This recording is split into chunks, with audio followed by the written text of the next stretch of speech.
Vermont Senator Bernie Sanders, shown, reflects the bifurcation evident in his state almost from its very beginning. One of only 2 states to vote against Franklin Roosevelt in all 4 of his presidential campaigns, Republicans dominated Vermont's politics from 1854 until the mid-1970s. Since then it is one of the most reliably blue states in the Union. In 2013, it became the 17th state to decriminalize marijuana, while in 2014, it was the first state to call for a constitutional convention to overturn the Supreme Court's decision in the Citizens United case, wherein the court decided that Americans didn't lose their right to financially support political candidates just because the Americans form a corporation. That same year it also became the first state to require GMO labeling. It is also known for being the state that allows its citizens to carry sidearms without first obtaining a permit, known nationally as Vermont carry or constitutional carry.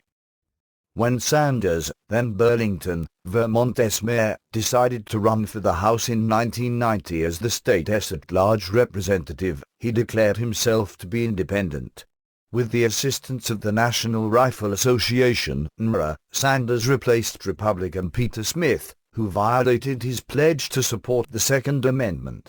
Taking the position that the enemy of my enemy is my friend, Wayne Lapid of the NRA wrote, Bernie Sanders is a more honorable choice for Vermont sportsman than incumbent Peter Smith. The NRA wanted to punish Smith for switching sides on the assault weapons ban then being proposed in Congress, and then worked to replace Sanders 2 years later. Judy Shaler, Smith's campaign manager, predicted that would never happen. Sanders was too savvy a politician ever to let go of his seat. She said, "You auntie, get him out. He's one of the best master politicians I've ever come across." True to his word, Sanders voted against the Brady bill being offered in Congress 5 times. This put him on Mark Joseph Stern's watch list. Writing for Slate in May, Stern said that Democrats should remember that the Vermont senator stands firmly to Hillary Clinton's right on one issue of overwhelming importance to the Democratic base, gun control. Stern took Sanders to task not only for voting against the Brady bill but for voting in favor of the NRA-backed Protection of Lawful Commerce in Arms Act, which protects gun makers and dealers from liability if firearms made or sold by them are used criminally. Stern called it one of the most noxious pieces of pro-gun legislation ever passed. Stern's rant delighted Damon Root of Reason magazine, who called Sanders the real gun nut in the race for the Democratic nomination for president. PolitiFact.com backed up Root's claim when it investigated a claim by Martin O'Malley's Super PAC, Generation Forward, in an attack ad claiming that Bernie Sanders voted against the Brady bill, background checks and waiting periods. Learning that Sanders had indeed voted against the bill numerous times as it was wending its way through Congress, PolitiFact rated O'Malley's attack ad as mostly true.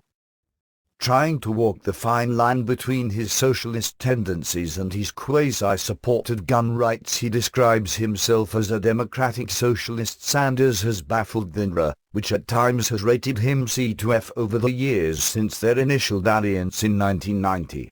As former Vermont Associated Press Bureau Chief Chris Gruff explained, "I think he, Sanders, has disappointed many progressives in Vermont with his gun positions, which sort of walk a middle line, angering both sides through the years." Gun control is a tough issue in Vermont for all politicians. Stepping back from the muddle over gun rights and looking at Sanders' positions on other issues is revealing and helpful to conservatives considering him as a possible presidential alternative. For instance, Sanders has bought the line of excessive wealth inequality in the country, calling the once free market now a rigged economy that just doesn't belong to a handful of billionaires. Accordingly, he supports repeal of some of the tax deductions favored by the highest income Americans and raising the capital gains tax rate on those same Americans. He favors breaking up the biggest banks, saying in a politically savvy soundbite, "If an institution is too big to fail, it is too big to exist." On trade, however, he has opposed the Trans-Pacific Partnership, TPP, which he called a continuation of other disastrous trade agreements, like NAFTA, CAFTA, and permanent normal trade relations with China. He supports unconstitutional federal funding of infrastructure to be paid for by closing loopholes in the income tax code favoring the rich. He shows his true socialist colors by supporting the concept of state ownership of major industries to be controlled by their employees. He wants to expand student loans, making them more affordable to more students.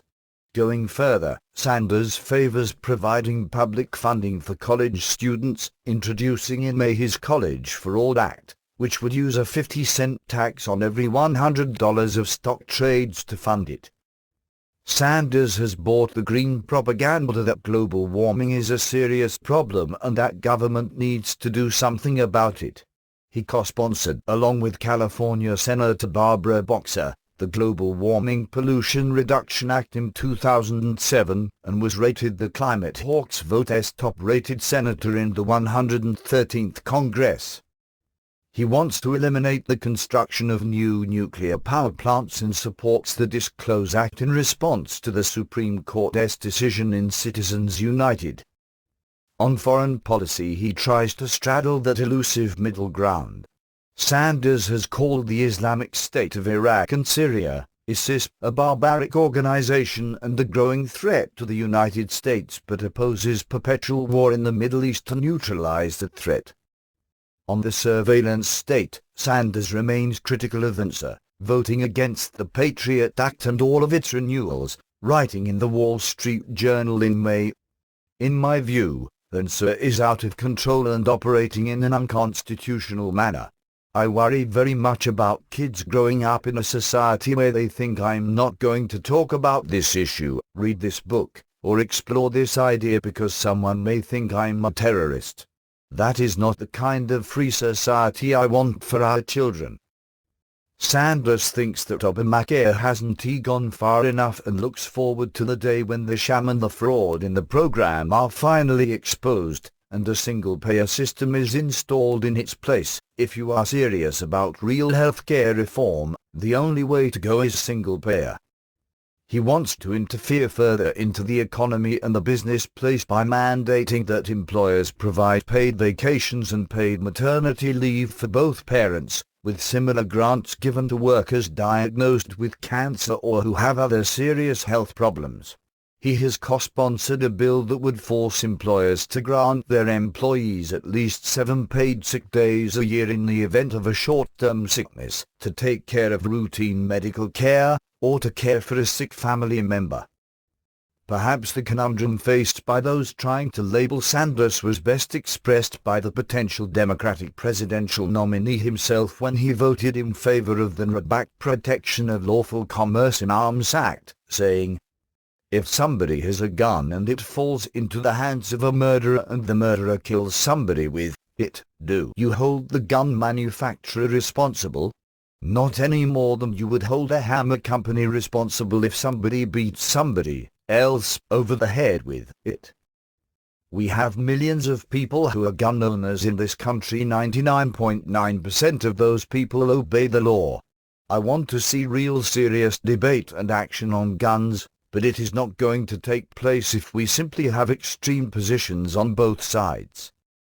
I think I can bring us to the middle. For his efforts to do so, to find that soft squishy middle ground where everyone is happy, Sanders has earned a Freedom Index rating of just 26 out of 100 when comparing his votes to the requirements of the Constitution he has sworn to uphold and defend.